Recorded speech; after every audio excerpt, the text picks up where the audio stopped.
UCCU ballpark, the scene of the crime. We've got 2 games down, 2 games left to go here in the Utah High School Activities Association 2026 5A Baseball State Championship bracket play round. 4 games each, Monday, Tuesday, and Wednesday. The next game we have up here for you is going to feature the number 1 team in the state of Utah, the defending 5A champions, the Spanish Fork Dons, taking on region foe, the number 9 Payson Lions. And Mike, we've got an all Region 7 matchup for us. A couple of teams that are very familiar with each other. What can we look for this evening? Yeah, these are teams that have played each other multiple times. They know each other. A lot of these guys play on different teams together. I think we're going to see a good battle between each one of these teams. Both of them come in on a nice win, with Payson having beaten Alta in extra innings to get here. So they've kind of got a little bit of that momentum, a little bit of more of that excitement on their side that's coming around. And Spanish Fork's just been taking care of business. I think we're going to see a good battle. And I think the team that can put more hard hit balls in play today and make the basic plays in the field will be the ones that will walk away the winner. Taking a look at these 2 teams, tail of the tape, the Spanish Fork Dons 22-3 this season, finished 2nd in Region 7. The Payson Lions went 14-10, finishing 5th in Region 7. They went 6-8. But I would say if there's ever an advantage facing the number 1 team in the state, if you're Payson, there's a lot of other teams who might come into this one with their eyes wide open because they hadn't faced this team before. Mm-hmm. Payson knows them. They're familiar with this team. I mean, besides the fact they're familiar with them on the field, they probably know half of each other as well. Mm-hmm. And so Payson doesn't come in here scared, more than likely. They come in here knowing that they can match up with this team, and it should be a good battle for us. Absolutely.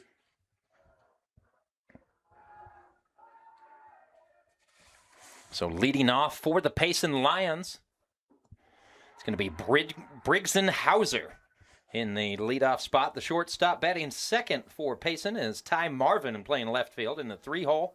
Ruger Brathwaite will play third base. So we wait for the next pitch. Low beneath the zone, evens the count 1-1 in the cleanup spot. The designated hitter Cole Neves. Batting 5th for Payson, the pitcher Trevin Madsen. In the 6th hole, Boston Roseman will play first base. Batting 7th and playing second is Kyler Ewell. In the 8th hole, the catcher Tucker Bushnell. And the center fielder Yoshi Shagard. Batting 9th for Payson today as we see Briggs and Hauser ahead 2-1 in the count against Matai Johnson, a senior pitcher. Johnson comes into this one with a 2.02 ERA. He's 4-0. He's struck out 43 against 12 walks, so almost 4-1 strikeout to walk ratio. Very effective from Matai Johnson so far this year. So foul ball evens the count 2-2 for the game's first batter. Briggs and Hauser right on top of the plate in the right-handed batter's box. Popped out of play and into the stands. This is game 3 of 4 today. We've already seen Maple Mountain take down the Fremont Silverwolves, and then we saw Pleasant Grove, the 3 seed, take down West Jordan. So chalk in the first 2 games today. Maple Mountain will face Pleasant Grove tomorrow, and on the losers bracket, Fremont and West Jordan will face each other. 5A championship bracket, a 2-loss elimination, otherwise known as double elimination. Counts now 3-2. So good battle to start this game. That was a great last pitch. Painted the inside corner, just didn't quite get the call. Punches it out of play into the bullpen. The Payson Lions in the first base dugout here at UCCU ballpark. This is the 3rd game, Mike. Yeah, I agree. Yeah. The tongues get tied a little bit more as time ticks away. And it's only going to get worse this week. And the payoff pitch misses outside. So a leadoff walk for Briggs and Hauser brings Ty Marvin to the plate with 1 on and nobody down. Yeah, and I just think you can see a little bit of the kind of the pressure, not so much pressure, but just kind of the hype, coming into this game. You see that in some of the pitchers They just kind of overthrow in that first or second batter until they can find their rhythm, find the feel for the pitch. And I think that's just all we saw in that first at bat. It was a great battle. Great battle throwing multiple pitches, and we'll see if we can settle down a little bit here. Ty Marvin, right-handed hitter, swings at strike one. And this is something that I think will be a common theme today. We've seen it in the first inning of the first two games where the lights do get a little bit brighter. You come down here, you're playing at UVU. It's a state championship. You're 1 week away from walking away with a trophy. So sometimes it takes an inning or two to start to settle in. Yeah, it definitely does. And we've definitely seen it in our first two games. Just a little bit, jitters, just a little hyped up. I think it's great. I love all the athletes, and that it's universal. Everybody's feeling it, but that's the beauty of playoff atmosphere in baseball. Here's the 0-2 pitch. Marvin gets a piece, stays alive. He's hitting .337 this season. Senior left fielder.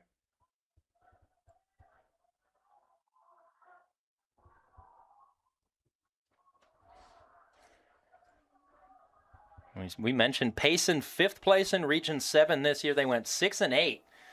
And then after the regular season ends, they just squeak into the playoffs with that 9 seed as Ty Marvin strikes out swinging. But as a 9 seed, they come out, they sweep number 24 Hillcrest. And then they end up going the full 3-game series against Alta. As you said, Mike, they go extra innings in Game 3 and pull it out. It's a type of game that'll give a team confidence as you head into the final week of the year. Yeah, they ended up scoring 6 runs, I believe, in the 6th inning to tie it. Alta put a run on the board in the top of the 7th. Payson answered with a run to tie it in the bottom, and then they were able to hold Alta in the top and score a run in the bottom. Now they're here playing Spanish Fork. Ruger Brathwaite, strike one swinging. Right-handed heavy top of the lineup for Payson against left-handed Matai Johnson. Popped into shallow right field. Boston Duvall coming in. He makes the grab. So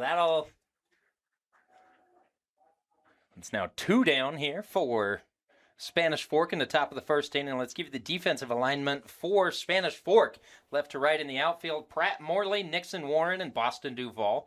Across the infield, Jason Pintar.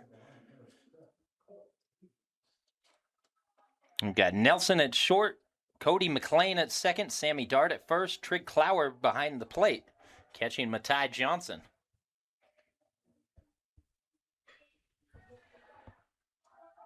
Pop near foul territory, going back and making the grab is the first baseman, Sammy Dart, in foul territory. So a good defensive play by the Dons ends the top half of the first inning with no damage done. A leadoff walk is stranded at first base. We'll go ahead and keep it here as we head to the bottom half of the frame. Give you the lineup for Spanish Fork. It'll be leading off the center fielder, Nixon Warren, followed by the first baseman in the 2-hole, Sammy Dart. Trig Cloward catching and batting third. He's hitting .395 this season, followed by left fielder Pratt Morley in the cleanup spot. In the 5-hole, the designated hitter Caden Lamson, followed by the third baseman Jason Pintar in the 6th spot. Batting 7th will be Cody McLean. Batting 8th is Boston Duvall. And rounding out the Spanish Fork lineup is sophomore shortstop Cohen Nelson. Spanish Fork obviously been very good this season. They went on a run. They entered the 5A playoffs last year as basically an afterthought, the number 20 seed. They advance. They knock off Maple Mountain in the semifinals, advance to the state championship round where they took on Brighton, and in a 3-game series, Spanish Fork prevails. The really impressive thing as I look at this Dons lineup is they're so young. Mm-hmm. They're starting 4 freshmen today, 4 juniors in the lineup, only 1 senior taking the field this afternoon. And so this is a Dons team already with 1 state title under their belt. You can't help but think they might be building towards something much bigger. Yeah, we saw it last year in the sense that they were able to come in and make such a big push and then end up, winning the overall state championship. And that's just a product of the talent that's coming through Spanish Fork right now. Is that there's a lot of good players, a lot of good young players, and they're being developed by great coaches down there in the little league level and the youth levels, and then making it all the way up to the high school. It's exciting to see the level of baseball that's coming out of the Dons program right now. And so that's my question. I mean, we talk about Region 7. You've got Spanish Fork, you've got Maple Mountain, and you've got Pleasant Grove as three of the top teams in the state. They're all so closely located. Like, is there some relation to, is the coaching different in Little League? Is there more of an emphasis down in Utah Valley? Like, what makes Region 7 so successful? And those are tough questions to answer. It's something that, I've been asked quite a bit. And you got to look at, good talent, typically attracts good talent, and good coaching attracts even better talent where kids want to play for coaches that know how to coach, that know how to inspire and to help kids become better. And it just seems like there are these, these talent beds that seem to develop over different years. You look back in the mid 90s to early 2000s, that was your Taylorsville area back in the day where they Mm-hmm. were winning every other even year championship, and that their youth program at that time was huge. It was immense. They had hundreds of kids in their little league program, and they break out 3 all-star teams that would all compete and win lots of games as kids. And then that developed all the way up into these really good high school teams. And I think we're seeing a very similar trend down here in regards to Region 7. A lot of good talent, a lot of kids that are really invested in the game, a lot of adults, both on the volunteer side and on the coaching side, that are really invested in good baseball. And they really want to develop good baseball players and good baseball in Utah. Well, I think that's one of the keys that it comes down to is if you get good coaches, you get people with knowledge of the game, you want to develop an interest at the younger ages with these kids. I think, baseball for a lot of years has kind of been missed with the younger ages as that ball lined into center field by Nixon Warren, the leadoff hitter. The catch is made by Yoshi Shawgard. So we'll give you the defensive alignment as we continue this conversation. But left to right in the outfield for Payson, it's Ty Marvin, Yoshi Shawgard, and Brooks Baum. On the infield, Ruger Brathwaite at third, Briggs and Hauser at short, Kyler Ewell at second, and Boston Roseman at first. Tucker Bushnell behind the plate, catching Trevor Madsen. Well, yeah, when you have good coaches, I think that makes a huge difference. But even more so than that, it's coaching in a way that teaches a love for the game. Mm-hmm. When you have kids first getting into it when they're 6, 7, 8, 9 years old, if you have that tyrant coach, you can very easily push somebody away from the game. And I think we see the opposite happening down here in Utah County right now. Yeah, and it's teaching them to love the game. It's teaching them to play the game the right way, and just teaching the kids that, and it's not so much teaching them like the game is life, as so much as it you can learn a lot about life through playing baseball. And you see a lot of quality humans that come out of these programs and all of the state that produces these really good kids and really good adults eventually, and that's what the game of baseball can be for the youth, is a way to learn life skills. Bouncer to third. Up with it is Brathwaite. Strong throw.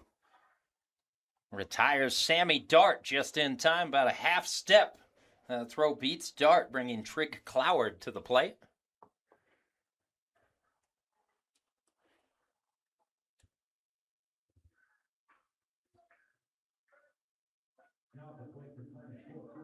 Well, of course, when we're talking about Spanish Fork, I'd say winning always helps. Yes. Being able to come back as a 20 seed last year and get that title, you put it together. As we were talking between games 2 and 3, it was just, we were looking back at Spanish Fork's run last season, and it was just a case of, and they struggled in the regular season. They probably didn't live up to as good as a team as they were, and maybe were a little bit underseeded going into the playoffs. But the fact is, they were playing their best baseball at the end of the year. It all came together, and they won a title. Exactly. And now it can snowball as we get 3 up, 3 down. That ball's caught in right field by Brooks Baum. So that'll retire the side. We head to the second inning, still scoreless here between Payson and Spanish Fork. You're watching high school baseball on KSLSports.com. Top of the second inning here at UCCU Ballpark, Game 3. The number 1 Spanish Fork Dons scoreless, and the number 9 Payson Lions scoreless as we head to the top half of the second inning. Only one base runner so far. That was a leadoff walk from Briggs and Hauser. He was stranded at first. Leading off here in the second, it's going to be the pitcher, Trevin Madsen.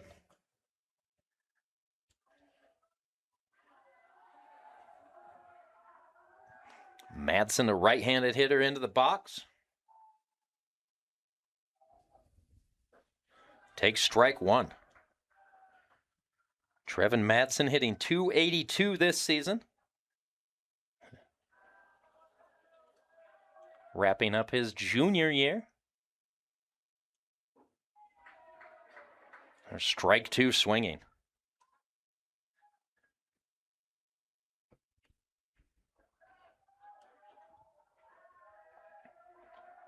Matai Johnson on the bump. Ahead 0-2. Fouled out of play. Still 0-2.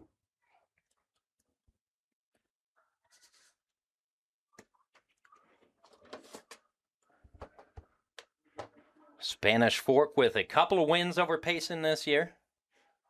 On May 1st, they won 7-3. And then it was a 13-0 drubbing on May 5th.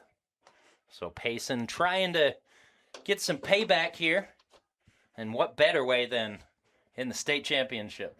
Yeah, absolutely. It's one of those things where you look back at the regular season. Yeah, you've taken 2 losses to this team, but now it's when it counts, right? So now's when you want to be able to come back and get that first win against them this year. Madsen strikes out looking, so the second strikeout of the day for Matai Johnson. That brings Boston Roseman to the dish.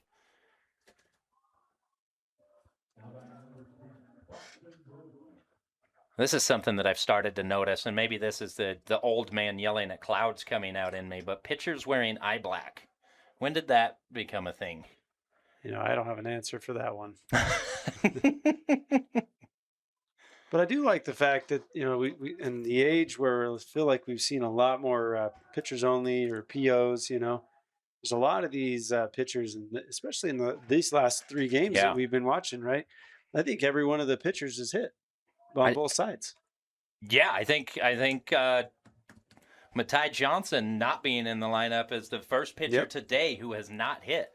Yeah, and I look at it from the standpoint, and I deal a lot with the youth population, and I hear a lot of things like when I get a 13 and a 14-year-old kid that comes in and he says, "Oh, I love pitching. I'm just going to be a pitcher. I'm going to be a pitcher only, starting at 14 or even 15."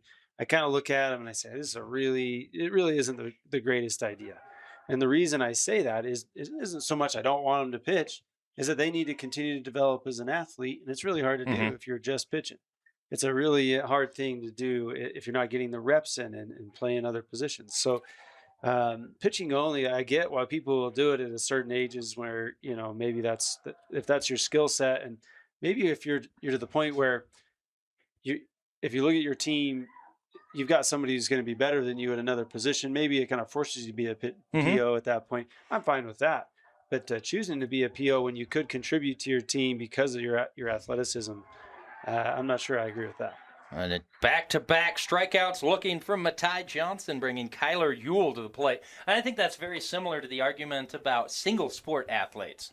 Mm-hmm. You've got the pitcher-only argument, and it's so important as a teenager, as a young kid growing up. You've mentioned developing that athleticism, and there's just different muscle groups that you're working playing different sports, playing different positions. When you step into the box and you're swinging a bat, it forces your eyes to do something a little bit different. It forces your body to work a little bit differently, and all of that works in symbiosis with the body, the kinetic chain. I'm sure you're very familiar with. Yeah. Yeah, I always counsel with anybody who says, like, I just want to play one sport. As I said, it's really hard to get the amount of repetitions you need, athletic repetitions and movements that you need to become a very good athlete. Very good athletes are the athletes that make it far. Mm-hmm. It's pretty obvious in the research now. It's really heavily researched. So the best athletes are the ones that make it the farthest in regards to advancing into the next level of whatever sport you're playing. And so it's always encouraged. I said you could say you're a baseball player but you also can play basketball. It's really hard to say I'm not going to play basketball, I'm just going to play baseball, and then think how many reps you would get of running, cutting, jumping, all of those additional movements, knowing the floor, seeing hand-eye coordination. It's really hard to replicate those amount of reps in a weight room or in a training room as if you would just go play the sport. And that's why I encourage everybody, and mainly because the research says so, and that's what all the good athletes really have done, is they developed a total athleticism first, and then they specialize. When you look at professional sports today, you talk about it's the athletes that succeed. There's time for specialization in college, in the professional ranks. And right now, it's just a time to keep working. But Spanish Fork, Matai Johnson strikes out the side. Kyler Ewell is retired. We head to the bottom half of the second inning, still scoreless. At UCCU Ballpark, you're watching high school baseball on KSLSports.com. 2 leading off for Spanish Fork. It's Pratt Morley, the left fielder. Morley takes strike 1 from Trevin Madsen. We come back from the break. Both pitchers looking good early in this one. Matai Johnson struck out the side in the second inning. Trevin Madsen set down Spanish Fork 1-2-3 in the bottom half of the first. And we've already mentioned it. These two programs very familiar with each other. 2 of the 4 teams coming out of Region 7 this season. It's also got number 2 seed Maple Mountain and the number 3 seed Pleasant Grove Vikings. Those Vikings, incidentally enough, come in as the 3 seed, and they won Region 7. It just shows you how razor thin those margins are. Yeah. Morley fouls the ball out of play, counts 0-2. This game already a little bit different than the first 2 we've had today. We did have a run on the scoreboard after 1 inning in games 1 and 2. The first team to score ended up winning both games. As Morley strikes out swinging, tried to check his swing. That brings Caden Lamson to the dish, the designated hitter. Yeah, a little bit of a change in pace from the first 2 games where we saw immediate base runners in those first 2 innings. And this game, the pitchers seem to have settled in a little bit faster than the other ones. Trevin Madsen doing a great job staying in the strike zone. He's already got these Spanish Fork Dawn hitters on alert. They know that they're going to have to protect. How does that change your mindset as a hitter? You watch a pitcher get through several batters and you know he's just pounding the strike zone. And you probably have an aggressive mindset anyway, but does it change the way you're thinking when you step into the box? No, I think realistically with hitting, with hitters, is that you have an approach, you have an idea of what you want to do when you come to the plate. And you want to go with your game plan. And if you're seeing a pitcher throw a lot of strikes, a lot of times that works into your game plan. And that is that you want to go out and you want to hit maybe that first strike or second strike, because those are the best pitches typically to hit. Now, if you're a pitcher, you want to execute on those 2 pitches and make them not easy to hit. That's where you're putting it on the corner, making it move a little bit, maybe changing eye level so they're just not going to find the barrel. And that's your job as a pitcher, to be aggressive, because most of these hitters are going to be fairly aggressive at the plate. And so if you can execute your pitch with your whatever that strength is of yours, you're more than likely going to win as a pitcher. But as a hitter, you've got to be ready. And if you're not ready, then you're going to end up behind and typically out. Lamson draws the 1-out walk. It's the first base runner allowed by Trevin Madsen.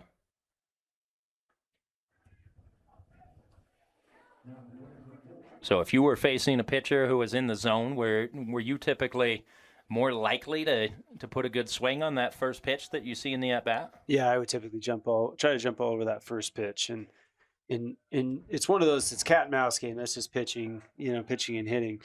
And that is, most pitchers will understand, they understand certain tendencies. And with these 2 teams, as many times as they played each other, this being the 3rd time and knowing each other a little bit, that's where the scouting reports and the coaching comes into it. And they just know, like, okay, this he's a guy who's going to come out, he's going to try to hit a fastball the first time he sees one. He may not see a fastball for 3 straight pitches, And then as the hitter, you just got to understand that they're just not going to probably give you those. And then you have to then be very specific on which one you go after. But yeah, typically I'm usually going out thinking I'm going to try and hit the first or second strike that's thrown and try to put a good barrel on it. 1-1 count for Jason Pintar, the sophomore 3rd baseman out of Spanish Fork. Throw down to first, back in safely is Caden Lamson. If you recognize that name, Pintar, Andrew Pintar, former BYU Cougar, played for the Spanish Fork Dons, is now a AAA farmhand with the Jacksonville Jumbo Shrimp, the AAA affiliate of the Miami Marlins. So 1 step away from the big leagues.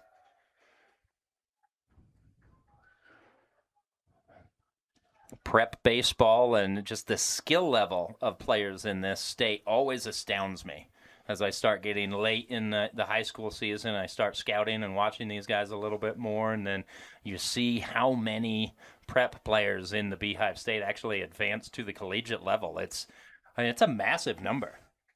Yeah, it's a bigger number than a lot of people think. A lot of people think that they may have a negative view on how much talent Utah can put into the collegiate ranks or even to the professional ranks. It's one of the things that I firsthand get to see it. So we're going to have a meeting at the mound here after back-to-back walks. Sorry not to cut you off, Mike, but we had Trevin Madsen cruising. He'd retired 4 in a row, now back-to-back walks. And for Spanish Fork, you really can't afford to fall behind. This is such a powerful team. The last time they met, it was a 13-0 Dons win. And so we'll have this meeting, and this is head coach Riley Daniels coming out, and I would assume it's something that we've talked about before, Mike, just trying to slow this game down. Yeah, it's just essentially like maybe this game's speeding up for his pitcher here. Maybe he's, trying to press too hard. Maybe the coach sees something. And sometimes you just got to call a timeout and just refocus everybody. And good coaches get a feel for it. It's not just like, situations, 1 out, first and second. It's a feel. If they're in the dugout and they feel like, okay, we can feel our team's a little bit on edge, a little bit maybe discouraged or not doing quite, being as sharp as they want them to be, they'll come out and talk to them. And it's usually just something. Most coaches in these meetings aren't getting after each other. They're quite literally just saying, hey, boys, here we go. Yeah. Here we go. We know what we're doing. Everybody knows their job. Everybody take a deep breath. Let's go get this job done. 1 ground ball, this inning's over.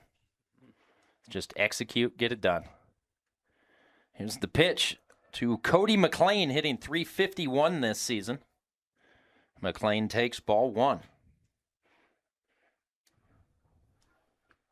Jason Pintar down at first, and McLean, both sophomores in the lineup, 2 of the 4.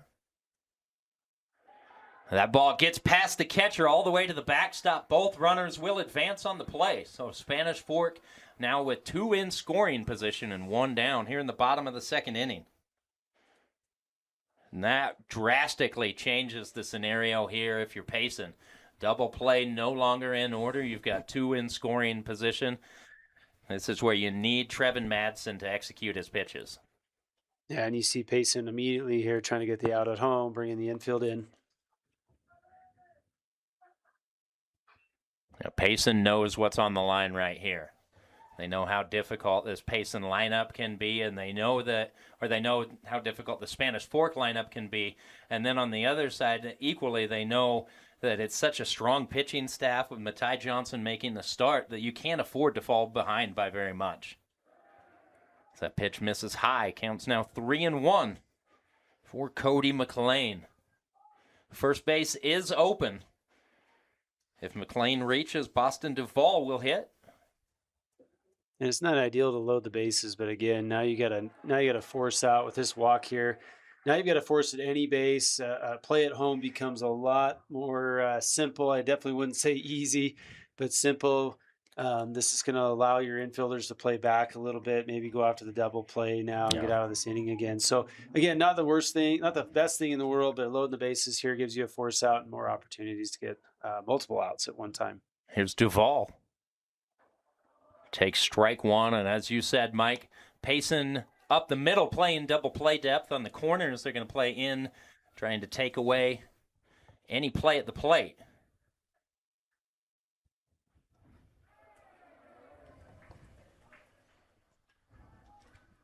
So strike 1, even in the count 1-1. Back-to-back-to-back walks issued by Madsen. Bases loaded with 1 down. Boston Duvall can't catch up to that heater. Duvall hitting .338 this season.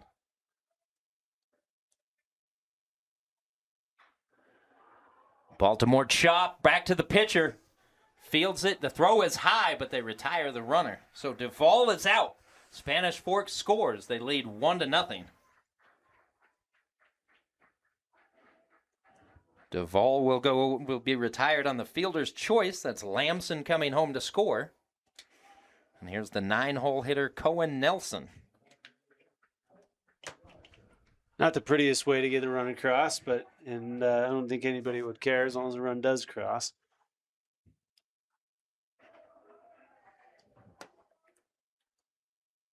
And if you're Payson, you look at the situation, bases loaded, one out. You've only given up one run thus far. So far, as long as you can get another out here, you seem to probably be okay with it. Yeah, Payson, if you can get out of this inning only giving up one run, I think you're going to feel pretty good considering. But on the other side, if Cohen Nelson can reach and you get to the top of the Spanish Fork lineup, things can start to snowball quickly. Yeah, and this is typically where you see a lot of coaches will come out and say, hey, this is your hitter. They'll point right at him. He says, you challenge him, make him beat you rather than that top of the lineup. Another pitch misses outside, gets by the catcher. That'll allow a run to score. So 2 wild pitches in the inning. Jason Pintar scores. Cody McLean advances to third base on the play. Spanish Fork takes a 2-0 lead. 2 runs courtesy of 3 walks in the inning. Spanish Fork still looking for their first hit today. Here's the 3-1. Check swing roller to first. Up with it is Boston Roseman. He'll step on the bag. That'll retire the side. But Spanish Fork takes advantage of 3 free passes in the inning. They scored 2. We go to the 3rd inning with the Dons leading 3-0. You're watching high school baseball on KSLSports.com. Tab Bank, home of the Tab Spend Rewards checking account with 2.75% annual percentage yield on your account balances and 1% cash back on all eligible purchases. Tab responsibly. Visit tabbank.com to learn more. Remember, Tab Bank is a member FDIC. Back here, heading to the 3rd inning where the Payson Lions still trying to get on the scoreboard. They're looking for their first hit against Matai Johnson. Leading off will be the 8-hole hitter, the catcher, Tucker Bushnell, followed by Yoshi Shawgard, and the top of the order, Briggs and Hauser. Spanish Fork took advantage of 3 walks in the bottom half of the 2nd inning, and as a coaching staff, you really can't ask for a lot more. You'd love to be able to put a ball in play and work with a couple of base hits, but when your opponent can't throw strikes, it's best let them just to throw some balls. Yeah, I mean, realistically, you take them as you can get them. You would love to earn them, but at the same time, if they're going to give them to you, you just got to give them to, take them. And the key is you take advantage. If you look at the situation that Spanish Fork was just in, they did get 2 runs, which is good. Have an opportunity for more. So you look down later in the game, Payson makes a run. They may look back and be like, we didn't take advantage fully as we could have. Strike 3. So Tucker Bushnell's retired looking as the 9-hole hitter Yoshi Shawgard. It's great pitch on the inside corner there. Just absolutely froze the hitter. Those are the ones as a pitcher, as you throw it, you have full confidence in that pitch. It just comes in too hot, catches the batter a little bit off guard, and there's nothing you can do. His ball's already by him by the time he even decides to swing. Johnson in a groove right now. He's retired 7 straight, 5 by the strikeout.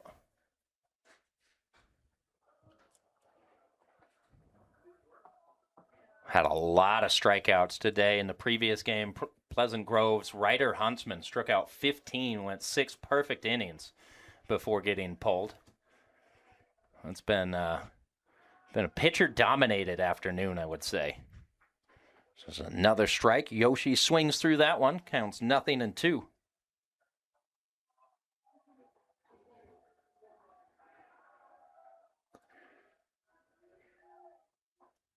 Shawgard looks at strike 3. Another backwards K for Johnson. He's struck out 5 in a row. Top of the lineup, here's Briggs and Hauser. Yeah, last strikeout was inside, just painted right on the inside corner. This one was up and a little bit away, just painted at the top corner of the box. And Matei is finding all the holes in the strike zone for these Payson hitters. Johnson comes set. Here's the pitch. Swinging at the first one as Hauser pops it up on the infield. The second baseman underneath it.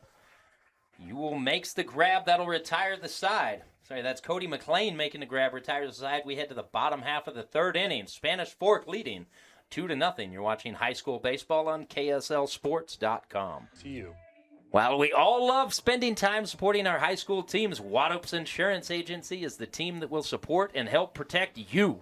Whether it's your business, home, rental properties, cars, or recreational vehicles, Waddup's Insurance Agency is the local insurance pro you can count on. Call or text us at 801-683-3663. That's 801-683-3663 to evaluate your insurance program today. Go to the bottom of the third inning here in Game 3 of the 5A High School Baseball Championship bracket at UCCU Ballpark. The Payson Lions trailing the number 1 seeded Spanish Fork Dons, the defending 5A state champions, 2-0 after Spanish Fork takes advantage of a couple of walks and a couple of wild pitches. Leading off here in the third, it's the top of the lineup, Nixon Warren, followed by Sammy Dart and Trig Cloward. We'll see if Trevin Madsen's still on the mound, the right-handed junior, if he's able to regather himself after a tough second inning. Shut down this difficult Dons lineup. Warren takes strike 1.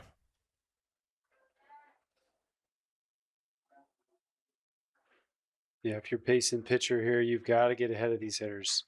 That's the only way you're going to be able to battle back. Last inning, he kept falling behind and then feeling like he had to make perfect pitches. And that when you feel like you have to make a perfect pitch as a pitcher, it typically doesn't come out perfect. And so if you're just able to stay loose and stay ahead, that's typically where you're going to be successful. Off speed. Warren gets the head of the bat out on it. Coming in and making the sliding grab is Ty Marvin. Good read from Marvin off the bat. That ball looked like it was hit pretty hard, but I believe it was more out towards the end of the bat. So it checks up in the air, and Marvin comes in and makes the catch to retire Nixon Warren. Here's Sammy Dart.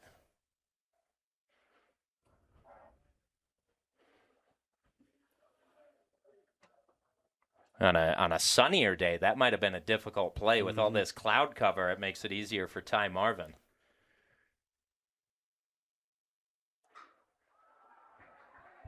And Dart goes the other way. That's going to be a base hit, the first hit of the day for either team. Sammy Dart reaches with a 1-out single. Here's Trig Cloward batting .395. Cloward, a big mashing right-handed hitting catcher, .395. He's got 6 doubles, 4 home runs, a little bit of speed in there too. He's got a triple this year, and he's driven in 25.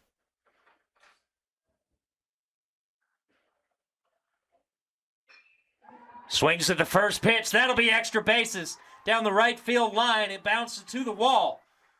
Cloward pulls up into second. Warren gets the go sign. He's going to score. The ball gets away. So Cloward safely at third base. Sammy Dart comes around to score all the way from first. And Spanish Fork leads 3-0. Trig Cloward saw that pitch on the outside edge and went with it.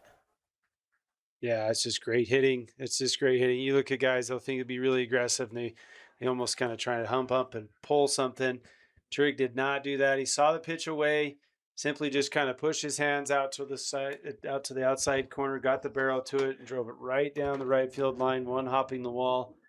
Little misplay on the relay back in, allowing Trig to get to third. Speed up runner down at third base, taking over for Cloward. That's Tyler Orton. Now, number 14, middle infielder, senior Tyler Orton. That was an interesting point that you made before the game to me. We talked about how many underclassmen are playing for the Spanish Fork team and contributing day in and day out. Sometimes that can make it a little bit more difficult for some of the seniors who get buried on the roster a bit. And so you see Orton coming in, able to get an opportunity as a speed-up runner as that ball pulled down the left field line and foul. But that can have an effect sometimes on team chemistry if you don't have the right type of players in the clubhouse. Yeah, it's a difficult thing if you come into these programs that are successful, and if you're a senior and there's a sophomore or junior, or even maybe a freshman that may be Morley strikes out looking. Yeah, the Morley might be outperforming you. That it's difficult as a senior to be able to take a backseat to them, knowing that that's for the best of the team. It's probably better if they play. and then just know your role on the team and try to contribute in any way you can. So here's Caden Lamson hitting 294. Can't catch up to the first pitch fastball. Lamson's driven in 2 this year, has an RBI chance with Cloward or the speed up runner. Ooh. And hit by a pitch is Caden Lamson. Like the off-speed pitch just got away from Trevin Madsen. Lamson wears it, heads down to first base, so runners at the corners now for Spanish Fork. I'm a little impressed with how high that ball went. Hitting just right off the very front top of his helmet. It nearly cleared the backstop net and almost fell into the bleachers back here. I paused my call for a moment because I thought it was going to get over the netting. Yeah, and then runners totally fine. No problems with any type of hit to the head there. But that was a looping curveball. Yeah. Here's Jason Pintar. Like a little in-between swing from Pintar. Strike 1. Yeah, you see the approach by the Dons hitters here. They are out to hit that first pitch. Pintar here just not quite sure. I think he's looking fastball, saw something off speed, decided he didn't want to go for it, but he's already committed. Runner takes off from first. The throw goes down to second base. Looked like Spanish Fork tried to have the same play on that we saw Pleasant Grove run to get their first run earlier today, but not enough time. So the stolen base at second, now runners at second and third. Yeah, again, I think it's a great idea. Put your runners in motion. You've got a first and third situation. See if you can just put a little pressure on Payson and make him make a play. And Payson did. They threw down, didn't quite get the runner, but were able to field it cleanly. And now we're looking at second and third with 2 outs.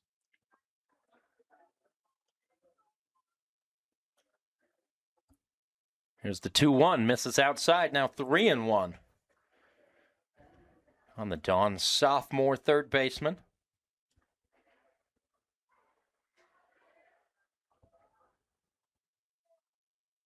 Here's the pitch.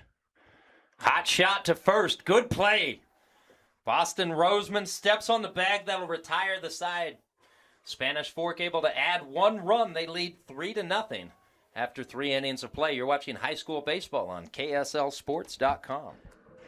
Are you ready to unlock your full athletic potential? At Athletic Potential, we specialize in helping baseball and softball athletes conquer pain, recover faster, and achieve peak performance. Whether you're a professional, collegiate, competitive, or recreational athlete, our tailored approach ensures you're stronger, faster, and more resilient. From personalized physical therapy to sport-specific performance training, we guide you every step of the way. Plus, with remote coaching options, expert support is always within reach. Don't let injuries hold you back. Visit athletic-potential.com to schedule your consultation today and take the first step towards your best performance yet. Mike, I didn't see the phrase weekend warriors in there.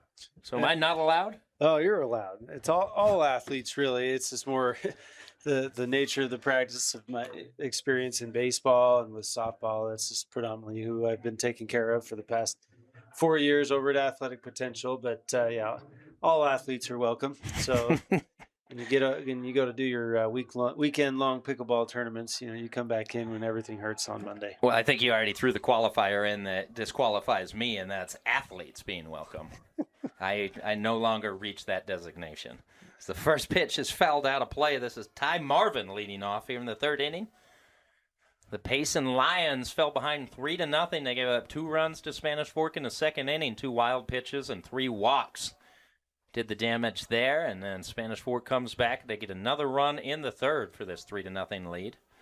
Matai Johnson on the mound has been dynamite so far. He's retired the last 8 batters he's faced. There's the 1-1. Popped out of play. Yeah, if you're Payson here, we've got to start putting balls in play. Again, we talked about the teams that are probably going to win, the teams that put a ball in play that are hit hard and then take care of the basics, right? Play a clean game. And we're seeing it played out a little bit here with Payson not being able to capitalize on in regards to throwing strikes and wild pitches. And they just haven't really been able to put a good hard ball in play yet. And that's a tribute to Matai out here pitching a gem so far. And so Payson's got to change an approach maybe a little bit, just do something a little bit different and see if they can't get something going for themselves. Here's the 1-2, misses outside. Evens the count, 2 apiece. Marvin comes into this game hitting .337. He struck out swinging in his first at-bat today. After Marvin, Ruger Brathwaite, and Cole Neves will hit.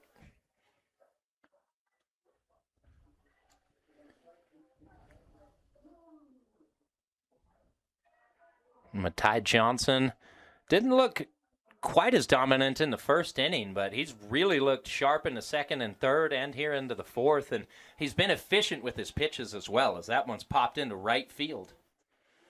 Underneath it is Duvall. He'll make the catch. 1 up, 1 down. Yeah, and these two teams didn't have the pleasure of having to deal with the howling winds straight out to center that were swirling. For those that have been watching all day, we've been talking about the wind and how nasty it was in those first 2 games. I've seen just an occasional swirl into the flag, but for the most part, the flags have been pretty quiet for this last game. Yeah, the wind has completely changed from those first 2 games, and I mean we saw defenses having some trouble with deep fly balls, but any pop-up on the infield that went above the roof here, and just being a single-level stadium, it doesn't take that much to go above the roof, and it was pushing the ball all over the place out there. Yeah, there's some very grateful players in the first 2 games for hits that were normally outs because of the wind, and but that's the nature of the game. The game is you play in the conditions you have, and as a player, you've got to just keep playing the game as hard as you can, and those good things will happen for those players that work hard. Ruger Brathwaite fouls the pitch out of play. Brathwaite hitting .434 this season. He's got 6 doubles for the senior right-handed hitting third baseman.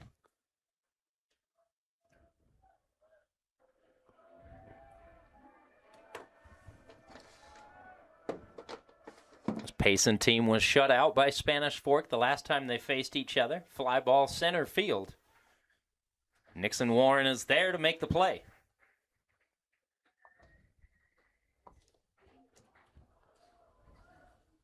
That was a pretty good swing there. Just got maybe a little bit in on his hands. And that's what you got to see. If you're Payson, you got to look at this from the standpoint of, a lot of times you look up and you see, what's been going on and getting outs and those type of things. And you got to start looking at it from the standpoint of, are we having good at bats? Are we starting to put more bat on ball? And are those hits a little bit harder each time? Are we getting closer to it?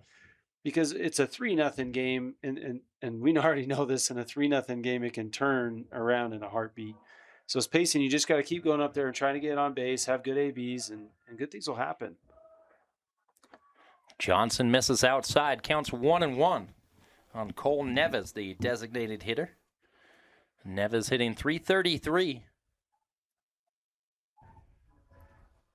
See if he can get a 2-out rally started. Takes outside, 2-1. So we're going to be here all week. 5A tournament from now until Thursday, and then on Friday, going to have the 5A and 6A championship series here at UCCU Ballpark. Ball lifted out to right field and deep, going back and making the catch right in front of the fence. Boston Duvall makes it look easy. Spanish Fork leads Payson 3-0. You're watching high school baseball on KSLSports.com. Back here at UCCU Ballpark where the Spanish Fork Dons, the number 1 seed in the 5A tournament, lead the number 9 Payson Lions 3-0. We're heading into this bottom half of the 4th inning. Halfway through this scheduled 7-rounder. Feels weird to say that. I never get used to the 7 innings of high school ball. Leading off is Cody McLean. McLean takes strike 1.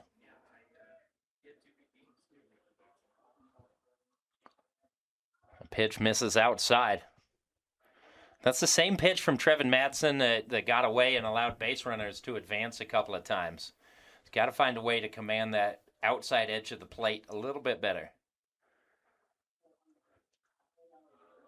Well, as a pitcher that's thrown, he's thrown inside a couple of times, and especially with that pitch, I believe, and he's already hit one or two. I don't recall, but for sure one. And when you hit a batter like that as a pitcher, it kind of gets in your head when you try to throw, thinking I have to throw out inside again with that pitch, and then you go outside and you kind of press it, and that's when you miss by an additional 3 to 4 inches, and then breaks away from your catcher. That's a tough thing to kind of get over, and it's a hard thing to go back to just trusting the fact that it's going to work. Mm-hmm. Yeah, I mean, a lot of times at the high school level, execution is as important as just trusting yourself, just trusting what you've been told, what you know to be right and true, and just following through on it. I had an opportunity earlier this week to sit down and had an excellent 25-minute conversation with former Angels top prospect Caden Dana with the Salt Lake Bees right now. And that was one thing that he's talked about. He got drafted out of high school out of Don Bosco Prep in New Jersey.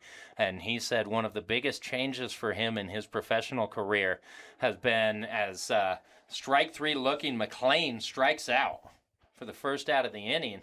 But for Dana, he talked about how important it is for him. He knows what the game plan is, and he needs to understand in his own head when he's on the mound, if the catcher calls a pitch and he doesn't feel comfortable with it, he needs to shake him off. Mm-hmm. And that was a big turning point for him late last season, and when he had given up a few home runs against the Astros.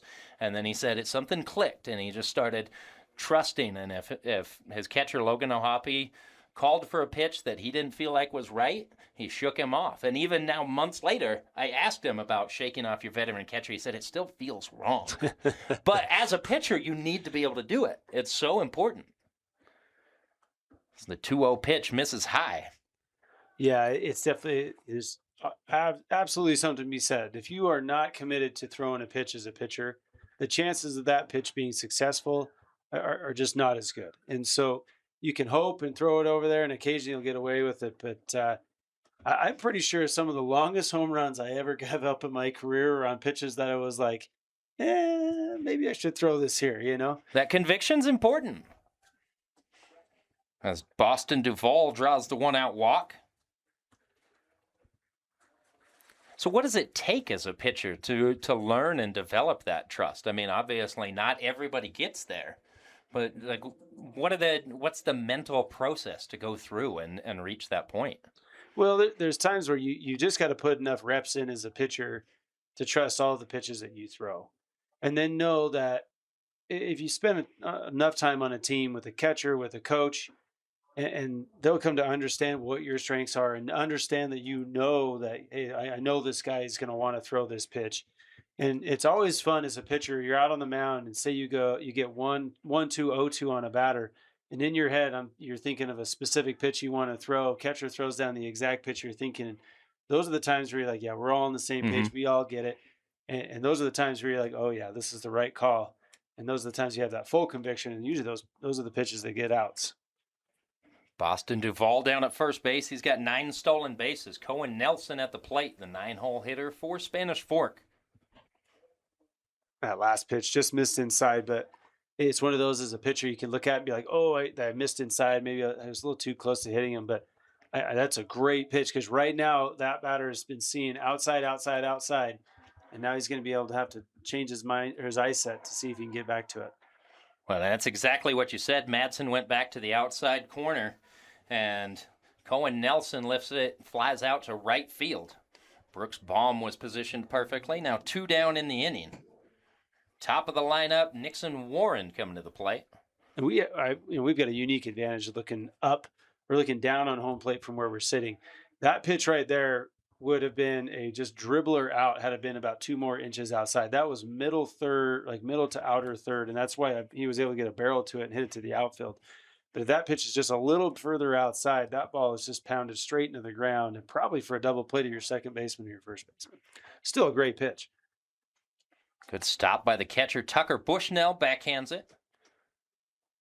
Counts 1-0 now on Nixon Warren. He's looking for his first hit. Flew out to center field in the first inning and flew out to left field in the third.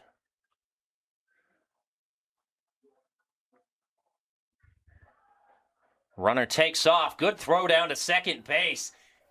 And somehow the ball was there well in time. But Boston Duval slides in safely, gets through the tag. Payson's manager, Riley Daniels, not happy about that call, would like an explanation from the second base umpire. I mean, it was clear on the throw, the ball beat him. But sometimes we've seen in baseball, especially in recent years, if the tag is not applied correctly or effectively, of course, this isn't one that's impacted by replay, but Riley Daniels not happy about the safe call at second base. Yeah, that ball beat him by at least a full step. And sometimes, like you just said, it's a great opportunity. It's actually easier as a runner as you're sliding in to already know where the ball is and the glove is, because then you can make a move on that tag. And that's exactly what it looked like happened. Was he lifted his foot as the tag came down over the tag and got his foot to the base. Umpire saw safe. So we're playing on as if he's safe. Pitch misses high. So 2-1 count now for Nixon Warren. Runner in scoring position. That's Boston Duval down there. The stolen base. He's now in double figures this season with 10. Timeout called by Warren at the plate. Nixon began the day hitting .420 this season. Listen to some of these numbers, Mike. Hitting .420. He's got 11 doubles, 4 triples, 3 home runs. He's driven in 32. That's a productive leadoff hitter. Yeah. I mean, you think how many guys got on base in front of him to be able to drive that many runs in? You got to say thank you to the bottom half of your lineup if you are him. It just means that you could put him in any position in the lineup here, and he's going to be a productive player. 3-1 count on Warren. Flied foul territory down the right field line. I don't know if anybody's going to be able to get there. It drops in the bullpen. Interesting how far the right fielder was playing into right center. I mean, I'm not sure he makes a play on that if it's fair, or not even if it's fair, but if it's just within territory to catch. I mean, I know it landed in the middle of the bullpen, but he wasn't even close to the foul line when it landed. Yeah, they're definitely shaded more towards right center field for Nixon Warren. So 3-2 count. We'll have a payoff pitch. 2 down here in the bottom of the 4th inning.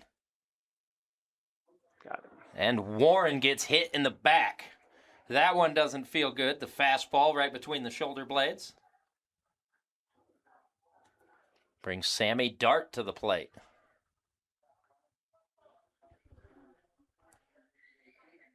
And again, as we've talked about, that puts the force out in play, so not altogether the worst thing that could happen if you're Payson.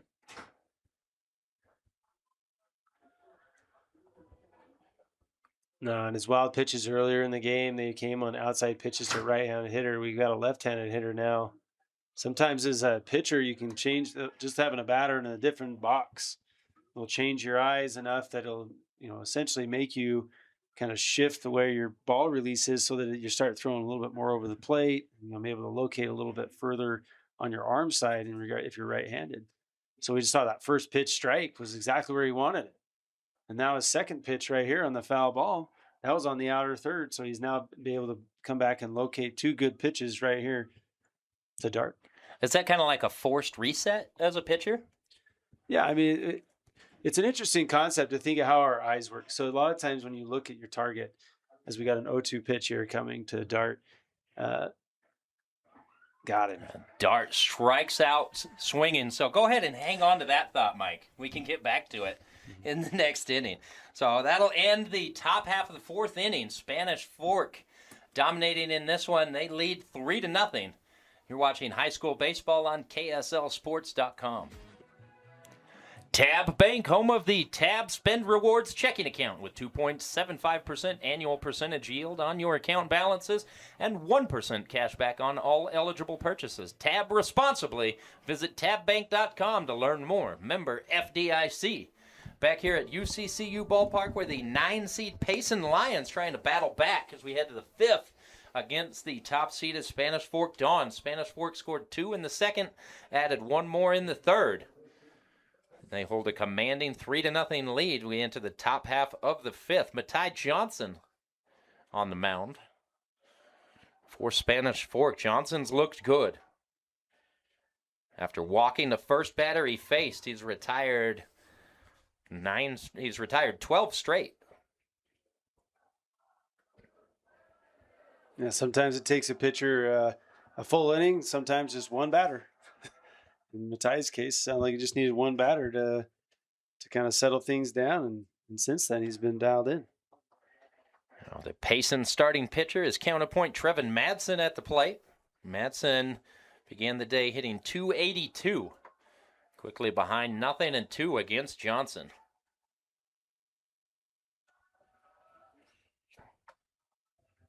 Matai misses outside.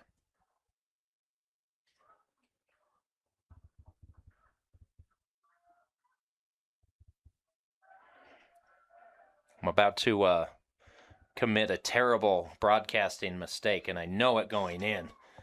As ball lifted out to right field underneath it, making the catch is Boston Duvall. But these first three games today have been moving very quickly, like almost blink and you're into the fourth or fifth inning. Yep. It's kind of wild. Yeah, we had first game end just a little bit early in regards to the mercy rule, and then we also had a very quick game last game with the pitching performance on Pleasant Grove's side, where he's just mowing down hitters. That makes for fast games, and we're seeing a very similar trend here in this game.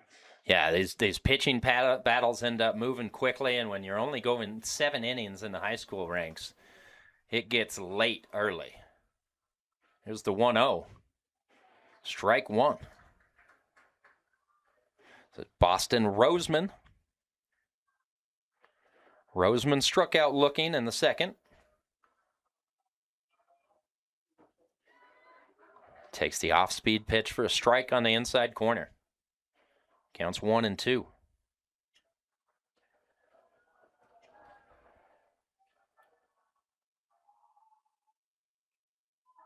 Fouled back to the screen. Roseman had that timed up pretty good. Yeah, it was a great, challenge. 1-2 pitch. Basically, let's see if you can beat me kind of thing from Matai. And he was nearly up to the task, fouling that straight back. And Matai Johnson hits Roseman. So that's the first base runner allowed for Matai Johnson since the leadoff batter. Roseman heads down to first. Kyler Ewell will bat. I think Johnson very briefly tried to argue that Roseman didn't attempt to get out of the way of that pitch, but there's not much he was going to be able to do on that one. No, that one was pretty far into the batter's box there. So if you're Payson here, this is where you've got to think, you got to capitalize a little bit. It's fifth inning. Got to get a runner over. Even one run here just puts a little bit more pressure back on the Dons. Strike catches the outside corner.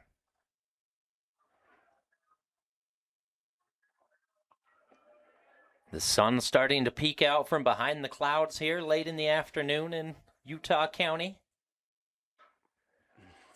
Popped up behind second base, shallow center field. Making the call is Nixon Warren coming in, and that's really good communication. Yep. You see the shortstop and second baseman Cohen Nelson and Cody McLean going back, and then they both scattered at the same time when Nixon Warren makes that call. And that's the type of play, if your outfielder can get to it, you always let them get it because they just have a better angle on it. Yeah, you see it all the time when it's done wrong, right? When that ball drops between three guys, and that's when three guys don't communicate very well. I think we just saw a great example of what it looks like when it's done right. Second baseman initially called it. Shortstop called him off. He bailed, and the center fielder had enough time to come get it, so the shortstop bailed. That's exactly what should happen in regards to those type of pop flies. And preps to the Dons and those players and their coaches for teaching that. That is not something that you just pick up. That is something that's practiced and heavily repetition in practice to make sure that in games like this, you don't make that kind of mistake. And it's not a given that you're going to see that type of communication executed properly even at the major league level. I was watching a Cubs-White Sox game yesterday. White Sox shortstop, similar play, shallow left center field. Colson Montgomery is going back, and you see him wildly wave his hands in the air saying that he's going to make the play. And a young outfielder, the center fielder almost ran him open, and you saw Montgomery upset. Say, I waved my hands. Well, you obviously didn't say anything. Yeah. Your outfielder is not looking at you. He's tracking the ball. Yep. And so there's got to be that communication. It's great to be demonstrative with your body, but you got to speak. You got to be talking. Yep. Those are basics, and it's interesting. And these are professionals. They've been doing it their whole life. They're adults, right? Yeah. They've been at this for a really long time, and yet they still slip up on it. And so we talk. We run practices all the time, and a lot of times our athletes are like, "Why are we still doing this?" And I'm like, "Because look, in the game you just described, it still happened. We need to practice this all the time, so that in big time situations like this, that the mistakes aren't made." As Tucker Bushnell strikes out swinging, so Matai Johnson threw 5 shutout innings. We go to the bottom half of the 5th. Spanish Fork leads Payson 3-0. You're watching high school baseball on KSLSports.com. The assist. While we all love spending time supporting our high school teams, Wadup's Insurance Agency is the team that will support and help protect you. Whether it's your business, home, rental properties, cars, or recreational vehicles, Wadup's Insurance Agency is the local insurance pro that you can count on. Call or text us at 801-683-3663. That's 801-683-3663 to evaluate your insurance program today. Here at the campus of Utah Valley University, the home ballpark of the Utah Valley Wolverines of the Big West Conference. The Payson Lions struggling to keep up with the top-seeded Spanish Fork Dons, 5A defending champion Dons, showing why they are the juggernaut who ran through the 5A bracket as a 20 seed. We've got a new pitcher on the mound for Payson.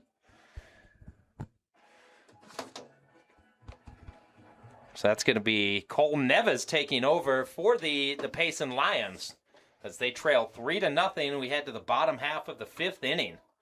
So Cole Neves got the start as the designated hitter. Now he comes in on the mound taking over for Trevin Madsen. Neves, the right-handed starter, he will face 3-4-5 to up for Spanish Fork. Trig Cloward, followed by Pratt Morley and Caden Lamson. Always important to keep an eye on pitchers between innings as we get going here in this week, because pitch counts are so important as teams advance. You get into games on Wednesday, Thursday, Friday. You want to make sure and have as fresh of a bullpen as you possibly can. If you're Spanish Fork, you might start eyeballing, if we've got a lead, do we pull a starting pitcher so that we can have them available later in the week? It's one of the most difficult parts, I would say, for coaches navigating their way through these week-long postseason tournaments. Yeah, in regards to what makes it easy in regards to do that, a lot of people would say experience. I would first tell you depth. The more good pitching you have, obviously that just makes it a lot easier. If you've got 2, 3, 4 guys that you can go to in key situations, depth is kind of the thing that's going to help you the most. But if you have depth and experience as a coaching staff and understanding how to manage that, we saw a little bit in Pleasant Grove last game, with Huntsman throwing 6 perfect innings, and then he was pulled.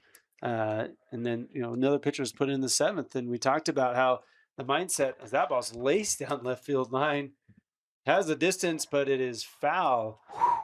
That's the first one we've seen get over the wall. Yeah, that's just out in front. So Trig Cloward comes back, but continue. Yeah, no, we saw Pleasant Grove, and it's a great testament of Pleasant Grove's mentality right now, as they've got a pitcher who's thrown 6 perfect innings. He's mowing hitters down, striking out nearly every hitter, and they pull him because their mindset, I imagine, is that they want to win a state championship. That's exactly it. What's the ultimate goal? A perfect game is a lot of fun, but really nobody's going to talk about that one. But 10, 15, 20 years from now, we're still going to be talking about a state title. Yep. As Cloward draws the leadoff walk. So a leadoff base runner aboard for Pratt Morley, hitting .368 this season. Going to have a speed-up runner taking over for Cloward. It's number 14 coming in. So again, Tyler Orton, the middle infielder, A senior gets a chance to enter this game and run for Cloward. Nobody down.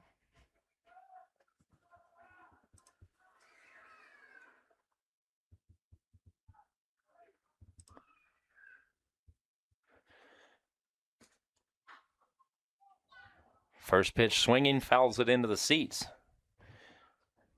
Tyler Orton, a definite speed threat on the bases. He's got 9 bags this year.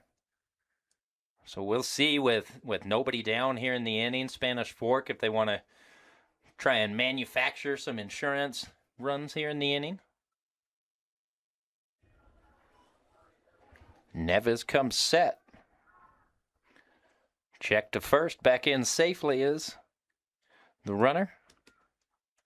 A lot of times fans will get kind of upset when pitchers are trying to pick over, and obviously in the major league level there's a limited amount now, and in college as well. But the idea is a lot of times you pick over 2, maybe even 3 times in a row, because what you're not necessarily trying to get them out. You're actually trying to get them to tip what they were thinking or what they're thinking about doing, right? So if you're a pitcher and they call a pick over and you pick over and you see the first step from that runner is a step towards the base, second base, then you're thinking, okay, they're looking at maybe stealing in the situation. And a lot of times that'll change the mentality of the offensive coaching, because then they got to decide whether they're going to actually steal or not now that they've tipped their hand. Fly ball to right field. Brooks Baum ranges back and makes the grab.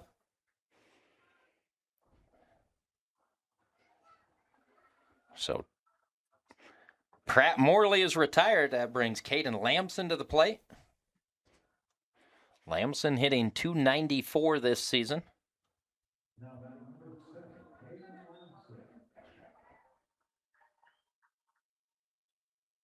We'll keep an eye on Tyler Orton down there at first base. It wouldn't be a surprise to see him moving early in this at-bat. Well, that's an interesting perspective. I hadn't thought about that you're throwing over to first to try and get a read off of what that base runner is trying to do. There goes Orton. It was a hit and run in order. The throw goes into center field off a strike swinging. But Orton's going to be safe. So that's his 10th stolen base this season. Runner in scoring position for Caden Lamson. And we saw it before the fly out. They picked over, and his first step was towards second. They were planning on running him. You can kind of almost tell he got a great jump. He had one step before that pitcher had even broke set to go home.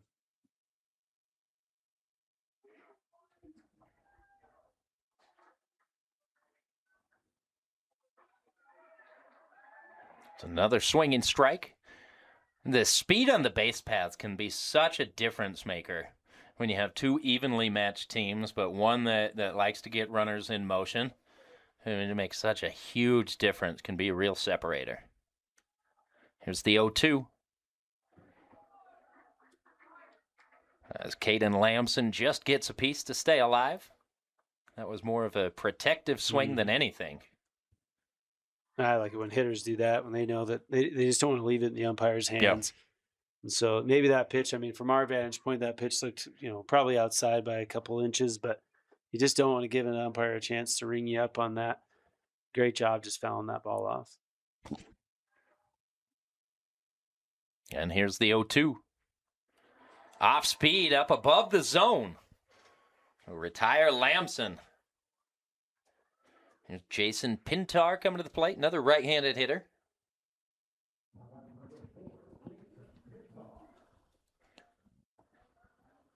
Pintar walked and scored back in the second inning. He grounded out to first base in his last at-bat.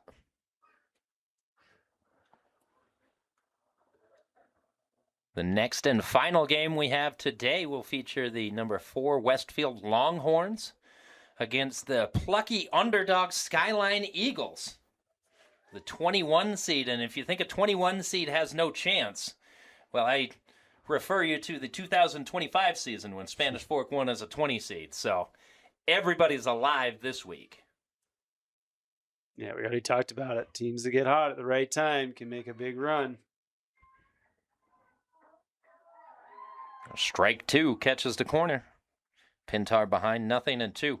No, we saw it on the 6A side last year with Harriman making a big run, coming in as a kind of a middle seed. I believe a 10 or an 11 seed Yep, is what they yep. were. They made a deep run into the tournament. They got hot at the right time and were able to knock out some big name teams.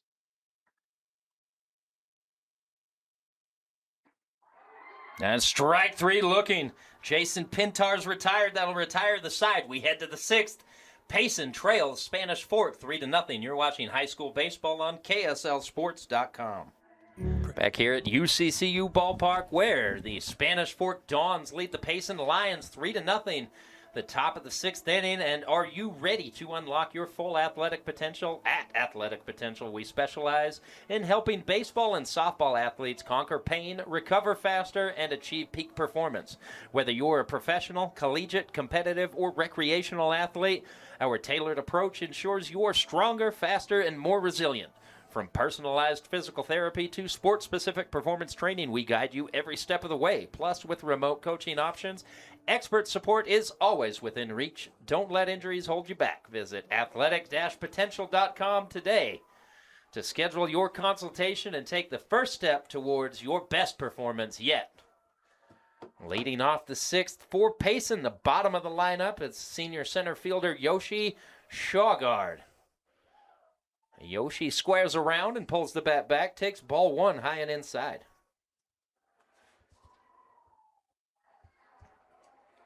So Payson with their backs against the wall right here, down to their final 6 outs. Trying to find a way to get to Matai Johnson. That ball bunted foul. Bounced off the plate, skipped up high. Looked like the home plate umpire out immediately making that call, saying it was foul. That can be a tough one for the catcher because you're listening for the umpire and just focused on fielding that ball. Yeah, that's a tough call. I mean, if that ball hits off the plate and as a catcher you touch it while it's still in the air and deemed fair, that's a fair ball. Counts 2-1. Yeah, umpires are all over it though. Bunt down, back to the pitcher Johnson. It's a good job, but the throw is high, and Shawgard safely with a head-first dive into first. But I gotta say, I don't like the head-first dive into first base, but I do understand it. It's going to be a leadoff single for Shawgard. Back to the top of the lineup for Payson, Briggs, and Hauser. Hauser 0-for-1, reached on a walk back in the first inning. It's just one of 3 Payson base runners against Matai Johnson. Johnson checks the runner and the pitch. Misses inside, gets away. So Shawgard advances to second. Payson with a runner in scoring position for the first time this afternoon. And all of a sudden, that 3-0 lead doesn't look quite so big. Yeah, we talked about it earlier. So at some point, you've got to change things up as Payson just to get something going. You know, go to small ball, get a bunt, a little high throw. Now you get a runner at first. Then you get a pass ball here. Now runner at second. You get another runner on, tying run, standing at home plate. Here's the 0-1. Not able to check his swing, 0-2.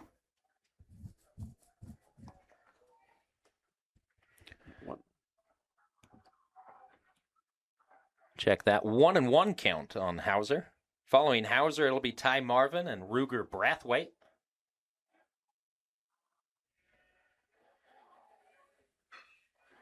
Line drive center field, sharply hit. The play is made by Nixon Warren. The runner tags. Throw goes to third. The ball beats him to the bag, but he's safe. Spanish Fork thinks they got him at third base. Yeah, initial tag was tried to apply it. He missed, but because we're on turf and he slid head first, he slid too far. He got behind the base, and there was the second effort of Spanish Fork to try and get him out there, thinking they got him, but it looks like he got back just in time. Umpire saying he's safe. That's another one of those little things. If you don't play on these turf fields very much, especially with the rain that we had earlier today, you're going to slide further than you would on dirt.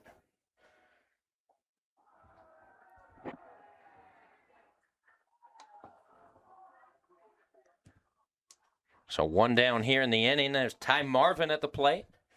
Marvin looks at ball one. Pops it up. Shallow right field. It stays fair. The runner's going to tag. Strong throw. Got it. Right in time. Oh my! Boston Duvall can do it all. With a cannon from the right field foul line. Erases Yoshi Shagard. We head to the bottom of the sixth. Spanish Fork leading 3-0. To dare mighty things means to embrace challenges. It means to welcome a high-energy culture that prioritizes belonging. To dare mighty things means drawing inspiration from experienced faculty and alums who encourage you to think big. It means to be a part of time-honored traditions while also forging new ones. To dare mighty things means celebrating your achievements with pride and joy, knowing you can make a difference by daring to be great. Join us at the Huntsman School of Business, where we dare mighty things. That's the Huntsman difference. One of those long days working on your feet? Turn your aching feet to happy feet at Salt Lake Running Company. Our award-winning trained staff will provide a custom shoe fitting that will help you find the shoes, inserts, and socks that will make your workday the best it can be. Locally owned and operated for 30 years, SLRC offers rewards, training groups, races, and free community events. Visit us in-store or online today at slrc.com. Your work feet and workout life will get a boost. Welcome back to the UCCU Savings Spotlight. Today's play of the day goes to Becky, a single mom who just got her son Max a youth debit card from UCCU. This is a big win for Max, who knows that UCCU mobile banking makes it easy for his mom to add money to his debit card anytime. It's also a big win for Becky, who knows it also makes it easy to monitor her child's spending anytime. Final score, 1 happy son, 1 responsible mom. With the Cody McLean leading off here in the bottom half of the sixth inning for Spanish Fork. The Dons lead 3-0 over Payson. Cole Nevis still on the mound facing Cody McLean, followed by Boston Duvall, who happens to do it all. Duvall with a cannon to retire Yoshi Shagard at the plate after he tagged for the third out of the inning. And then Cohen Nelson will bat the 9-hole hitter. Yeah, we talked about it. You know, as Payson, it's the right call. You got to send your runner there, make Spanish Fork, make that throw, make him earn it, and you challenge him. And McLean clobbers this ball, splits the gap, left center field, rolls all the way to the wall. McLean rounds second base. He gets the stop sign at third, a head first dive into third base, and it's a leadoff triple for Cody McLean, a chance for Spanish Fork to add some insurance.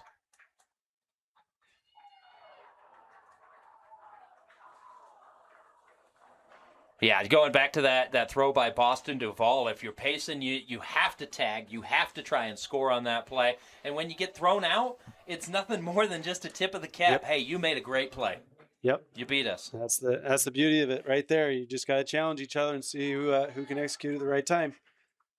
Now here's Boston Duvall. He's reached twice on a fielder's choice in the second inning. He walked and was stranded at second in the fourth. He takes ball one. We'll see if Duvall, after making that great defensive play in the outfield, can turn around and make a difference with his bat. RBI chance. He's driven in 20 this year. Yeah, and if you're the Dons, you really want this run in. One more run just seems like it's worth more than one at this point. Fouled back to the screen. Duvall hitting .338 this season. The lone senior in the lineup for Spanish Fork today. As Duvall strikes out looking, that pitch on the outside edge. Cole Nevis carving. That's his first strikeout. And here's Cohen Nelson. You see Payson defensively on the infield playing in, trying to take away this would-be fourth run. And what that means, if you're Cohen Nelson, if you can just hit a ball sharply, the odds that it'll be able to get through the infield that much better. with all 4 infielders playing on the dirt. Playing on the grass, I suppose. Bouncer to short, and that's exactly why you do it. Cohen Nelson's retired. Now 2 down for the top of the order, and Nixon Warren. 6-3 if you're scoring at home.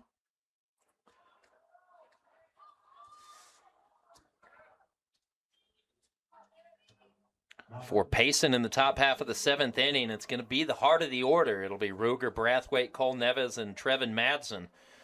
So it's where you want to be in the lineup, but it'll be a tough spot for the Lions.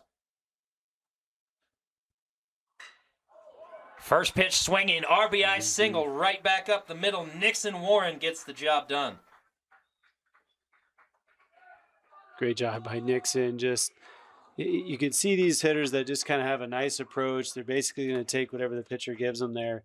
And he just kind of stayed back on that off-speed pitch and just didn't do, again, too much with it. Just drove it straight back up the middle, knowing his job is to get that run in, give him a little bit of padding going into the bottom of or in the top half of the 7th. Here's Sammy Dart. Spanish Fork first baseman hitting .432. Warren back in safely on the throw to first. Dart 1 for 3 this afternoon, singled and scored in the 3rd inning.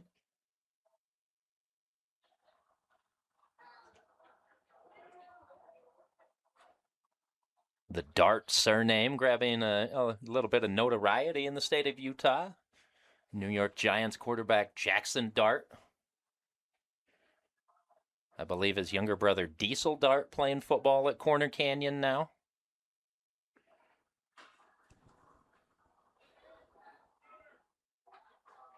Sammy Dart fouls that pitch away. Behind 0-1.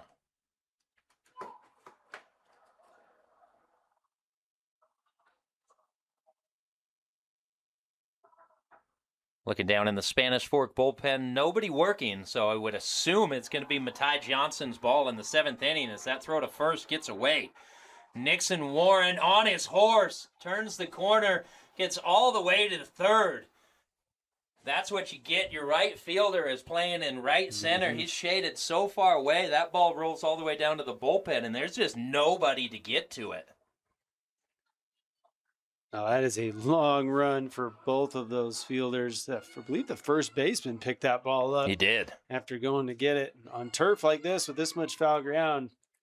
Yeah, there's a chance you get 2 bases if that ball's not gotten too fast. I think if Warren had wanted to, there's a chance he could have scored on that play. But if you're Spanish Fork, why? Yeah, his third base coach was waving him until the last second, then put the brakes on him. And again, yeah, why? You got 2 outs, get a chance to drive in a run here, get another run up to 5. And if you get thrown out at home, Payson gets a little momentum going into the top half of the 7th. So 1-2 count now on Sammy Dart. Pitch from Neves misses high. 2-2.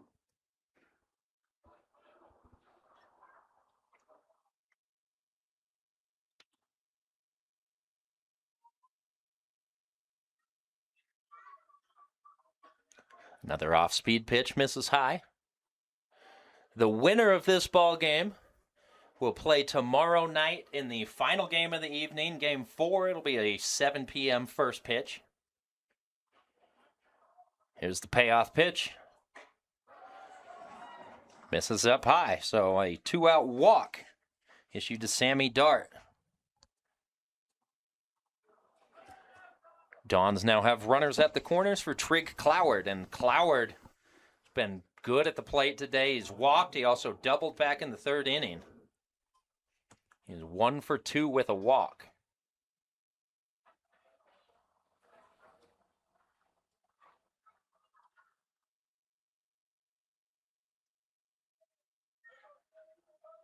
And I'll see if Spanish Fork tries to pull a little more pressure or if Payson's just going to give up second base here. Cloward behind that fastball, 0-1. He began the day hitting .395. He's driven in 25 this season, looking to pad that total. And sometimes you got to look at the hitter at the plate. I mean, in the sense that Flowers had a good game. He's been seeing the ball really well, and his coaching staff, you take that in consideration and say, you know what, we're going to let him do his thing, maybe in a favorable count. Fly ball, left field, over the head of the left fielder. Clears the wall for a ground rule double. So it's going to be an RBI two-bagger for Trig Cloward, his second double today. Spanish Fork leads 4-0. They've got runners at second and third. 5-0. Apologies, I was going by the scoreboard in-house. I should have known. Should have been going by my book. I've got to, just like we were talking about, as a pitcher, you got to trust yourself. That's on me, coach. So 5-0. The Spanish Fork Dons pulling away from the Payson Lions in a Region 7 battle. Pratt Morley at the plate.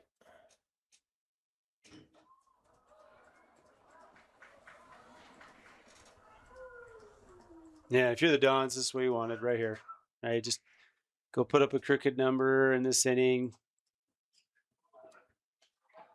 So swing and strike against Morley. Yeah, try not to give Payson any bit of momentum to try and come in and do something in the bottom half. You also got a little bit of cushion. We're seeing a little bit more action in the bullpen for Spanish Fork. We may not see Mate come out to finish it. We talked about saving pitching and those type of things. And when you start getting this lead of 5-0, even more, depending on how things turn out here. Yeah, it allows you to maybe get another pitcher some work and let your starting pitcher get some rest.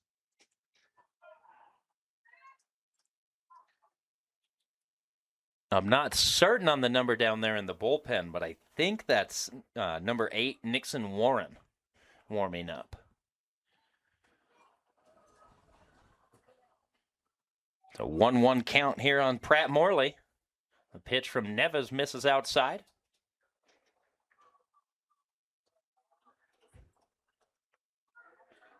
So it's Trig Cloward at second base, Sammy Dart at third after a walk. And we'll have a payoff pitch. Strike 3. Morley's retired, strikes out looking. That'll retire the side. So Spanish Fork adds a couple of insurance runs. We head to the top half of the 7th inning, the last chance for Payson. The Lions trail 5-0. You're watching high school baseball on KSLSports.com. From UCCU. Okay, so now he decides to exercise. Yes, this was the best angle. Life can get a little messy. No way. Oh my God. Oh my gosh. Best day ever. Some taps create chaos. No. TapSpend gives you 1% cash back when you spend and 2.75% APY when you don't. Tap responsibly. Visit tapbank.com. Top half of the 7th inning, the Payson Lions down to their final 3 outs. Leading off for Payson, it's going to be the 3-hole hitter Ruger Brathwaite, followed by Cole Neves and Trevin Madsen. It's been all Spanish Fork in this one. The only base hit of the day was a bunt single from Yoshi Shagard for the Payson Lions. Matai Johnson got here a little early today and saw what Ryder Huntsman did for Pleasant Grove, and Johnson said, "Here, hold my drink. I've got one too." It's a water that you're holding. I know what you're talking about. Lifts that ball out to left field. Shallow coming in on it. Making the catch is Pratt Morley. So 1 up, 1 down in the 7th. Here's Cole Neves hitting .333.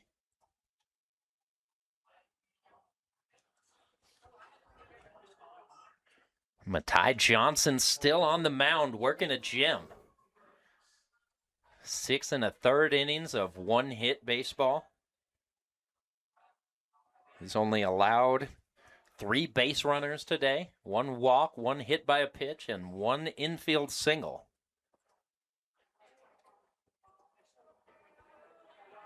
That'll get the job done.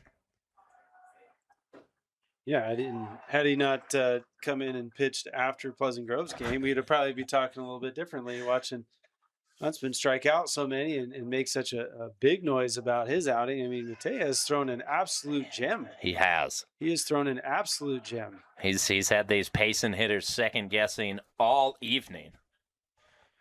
That's another wave at strike 2. So counts 1-2 on Cole Neves. One down, top of the 7th inning. Neves calls time. How many strikeouts does Matei have now? Matei Johnson has 1, 2, 3, 4, 5, 6, 7 strikeouts. I mean, 7 strikeouts going into the 7th inning. 1 hit ball so far. I mean, that as a coach of a team entering a state tournament game, there's not. This is outstanding. This is overperforming.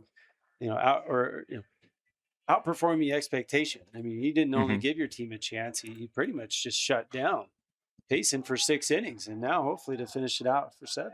Pop to first.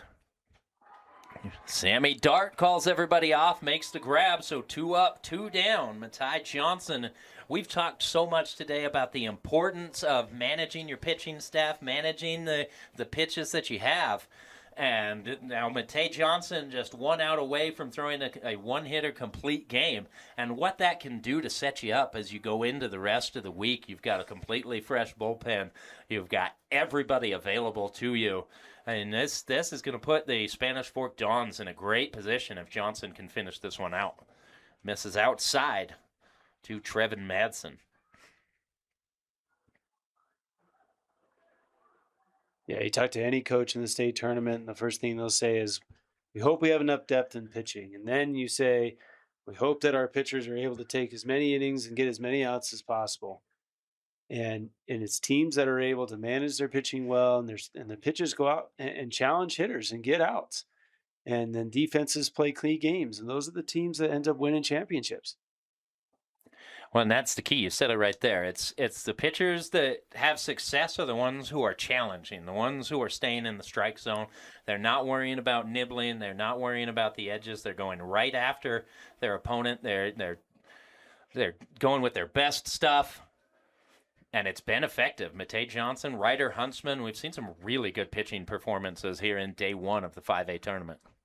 And there's strike 2. So Johnson 1 strike away from finishing the complete game. Takes a moment, circles the mound, steps back up on the rubber. Big left-handed senior comes set. Here's the 1-2. Misses outside. Cloward tried to frame that ball, can't get the call for his pitcher.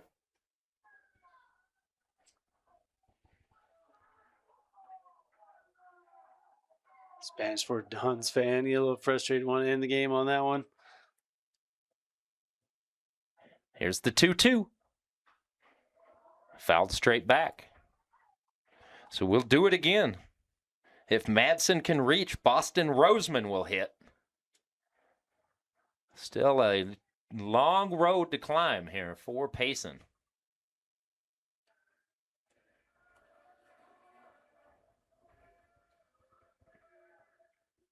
Two again fouled out of play.